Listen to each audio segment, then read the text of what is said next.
Alright, I'm going to skip all the formalities and just pretty much jump to what I wanted to show, which was the making of the chalk, which I didn't do very well last time, so hopefully this time it's going to be a bit better. We'll see about that, though. I tried to position my camera as best as I could. Hopefully you guys can see this. If not, I'll kind of obviously take more than just this shot, but I'll check that after. So yeah, drawing Blastoise's head right now, kind of coloring it in. I decided to do this a little bit differently, and rather than sketch, I originally wanted to kind of sketch all the Pokemon out, or at least kind of do the whole body of each Pokemon kind of first, and then go back and color in the parts. For some reason, my OCD prevented me from doing that, and it's just, I feel like it's not going to look good with just an outline. I'm going to be like, oh, I messed up that color, messed up this. So I feel like if I kind of color in the sections first, I'll be like, okay, that's a good head. Now I can kind of focus my efforts on the body. You know, just kind of a whole overarching thing, like I have 3 Pokemon to draw, and you know, stuff like that.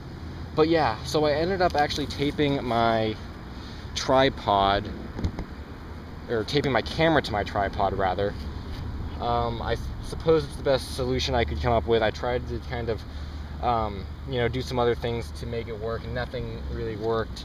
Nothing in the intuitive sense worked, so I just literally straight up tape on the camera, on the tripod, and that seems to work. I mean, it's standing up right now, and I don't think it's gonna fall.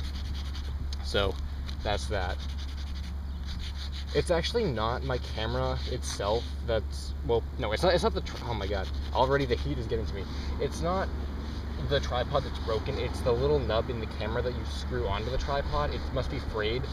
So when I try and put it on the tripod, of course it won't, you know, screw in.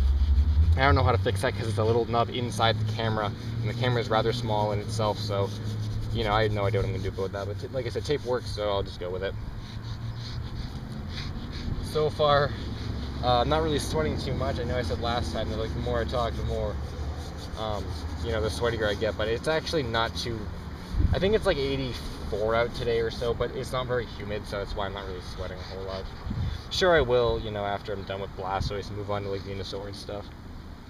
It'll probably work out where I end up drawing Charizard, because it's fire type and stuff. I'm going to start sweating during that, just, you know, because that's the way that kind of stuff works.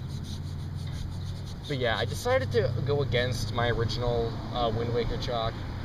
I hope some of you guys weren't kind of surprised in the bad sense. I hope you're kind of surprised in the good sense, because I don't know, like I said, I mean, aside from the fact that I'm at a park, you know, I to a certain degree, I really don't care that I'm at a park. But I mean, of course, I wouldn't draw stuff like, you know, I feel like Fire Emblem and like Star Fox with the guns. Can't really do that. But I mean, Link, especially Toon Link, it seems innocent enough for a park. And, you know, he's actually pretty, I'm gonna assume, in terms of today's, I guess, people, they probably would know Toon Link over something like Ocarina of Time Link, just because I think Toon Link has been to more Zelda games as of recently. But I thought about it, and I really didn't like any of the Wind Waker artwork. There was some stuff I kind of liked. I'm like, that'd be kind of cool, but I already did that Mario one that kind of was just monotone and was just him. So I really didn't want to do like Link, like just a Link. You know, I thought that'd be kind of too plain, especially, you know, since my, you know, like I said, I just did Mario one a week ago.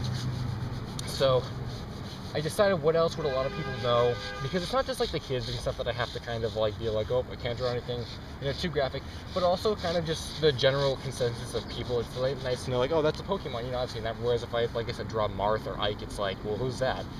So I feel like a lot of people know Pokemon, especially kind of the first generation. Of course, I kind of contradict myself. I'm like, oh, nobody knows Ocarina of Time Zelda, but everybody knows first generation of Pokemon. But hey, whatever. I guess Link changes his appearance every few years or so, and Pokemon are Pokemon. So yeah, so this is what I decided on, and I'm like, well, I can't just do one Pokemon because I don't want to do just Pikachu or just, you know, legendary Pokemon. I have to do Pokemon people know. So I decided the last evolution of the 3 original starters. That's perfect. And I'm using artwork based off of the Japanese red, blue, and green cover art, because pretty much it kind of came about from liking the Blastoise artwork so much. It's kind of one of those, I guess, like, you know, you don't see him in that pose very often and stuff, and I kind of really liked it. And then I'm like, well, if I draw Blastoise like that, I kind of have to do, you know, Venusaur and Charizard from the same artwork and stuff too. It would just make sense. So that's what I ended up doing, and again, that went along with the blue, red, and green box art for the Japanese versions. So with that said, I've pretty much colored in Blastoise's head as much as I can. I'm probably going to do some detailing and some color shading, because this is kind of the base layer. So I'll be back in a few.